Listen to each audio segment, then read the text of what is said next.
এই বহুত দিনৰ অভাৱ আছিলে। এই গাৰা লাইন বুলি কোৱা জেগাত লাইন কোৱাৰ্টাৰ মাজেদি আমাৰ শ্ৰমিকসকলে অহা যোৱা কৰে, আদিবাসী ভাই ভনীসকলে অহা কৰে, জেনেৰেল মানুহবিলাকে অহা যোৱা কৰে।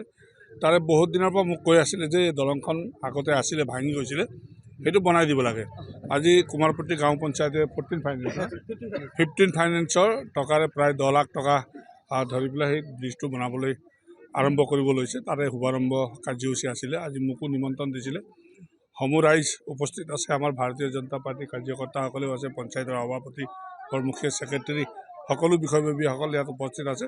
এইমাত্ৰ আমি ৰাস্তাটো দলংটো উন্মোচন কৰিলোঁ। কালি পৰহিৰ পৰা আমি কাম আৰম্ভ কৰিম। গতিকে মানুহৰ যাতায়াত কৰিবৰ কাৰণে যিখিনি সুবিধা লাগে সেইখিনি অসম চৰকাৰৰ পৰা হওক, বিধায়ক ফাণ্ডৰ পৰা হওক, পঞ্চায়তৰ ফাণ্ডৰ হওক, যিখিনি কৰণীয়খিনি কৰিবলগীয়া কাম থাকে সেইখিনি আমি কৰিবলৈ আগবাঢ়ি গৈছোঁ। গতিকে মই ভাবোঁ এনেকুৱা কামবিলাকে সকলো মানুহকে খুব সুন্দৰ পৰিৱেশ এটা গঢ়িবলৈ সক্ষম হ'ম বুলি আমি আশা কৰিছোঁ।